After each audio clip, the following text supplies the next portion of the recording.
عورت کی ایک چیز مرد کے دماغ پر حکمرانی کرتی ہے، وہ ہے عورت کا سکون کہاں چھپا ہوا ہے۔ غفلت ہو جائے تو سجدے میں، اور گناہ ہو جائے تو توبہ میں، اور بالآخر ہمیں یقین کرنا ہی پڑتا ہے کہ جو چیز ہمارے نصیب میں نہ ہو وہ دو ہونٹوں کے درمیان سے بھی چھین لی جاتی ہے۔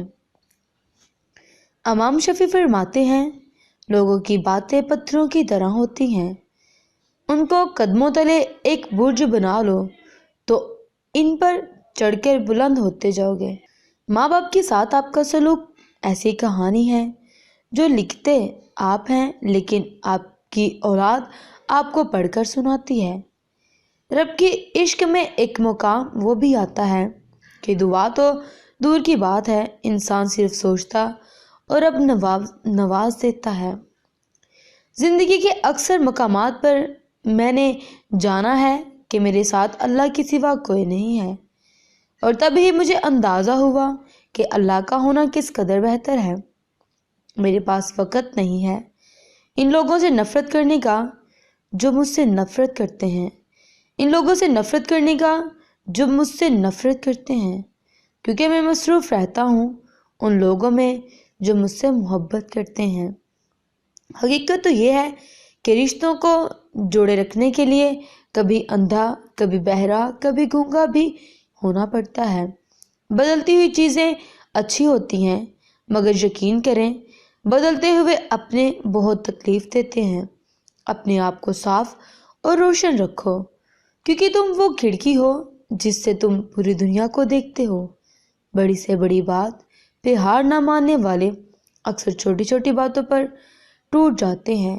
درد وہ ہوتا ہے جو دوسروں کو تکلیف میں دیکھ کر ہو، اپنا درد تو جانوروں کو بھی محسوس ہوتا ہے۔ محبت رب سے ہو تو سکون دیتی ہے، نہ خوف ہوگا جدائی کا، نہ ہی کوئی خطرہ ہوگا بے وفائی کا۔ ساری خواہشوں کا پورا ہو جانا کوئی کمال نہیں، کچھ ادھوری خواہشیں بھی جینے کا مزہ دیتی ہیں۔ کئی بار ہاتھ مجھ سے وہ ملا چکے ہیں، لیکن جو نصیر دل مالتے تو کچھ اور ہی بات تھی۔ امن و امان، سکون آسمان سے نہیں اترتا، یہ پیدا کرنا پڑتا ہے۔ ماحول کو خود خوشگوار بنانا پڑتا ہے۔ محبت اور عزت مانگنے سے نہیں ملتی، بلکہ دوسروں کو دینے سے ملتی ہے۔ انسان رشتوں کی تلخیاں کبھی نہیں بھولتا، مگر رشتوں کو آگے بڑھنے اور نبھانے کے لیے بہت مرتبہ اسے یہ ثابت کرنا پڑتا ہے کہ اسے کچھ بھی یاد نہیں پڑا۔ غضب کا نظارہ ہے اس عجیب سی دنیا کا، لوگ سب بٹورنے میں لگے ہیں خالی ہاتھ جانے کے لیے۔ میں بھی تم جیسا ہوں، اپنے سے جدا مت سمجھو، یہ جو میں ہوش میں رہتا نہیں تم سے مل کر، یہ میرا عشق ہے، تم اس کو نشہ مت سمجھو۔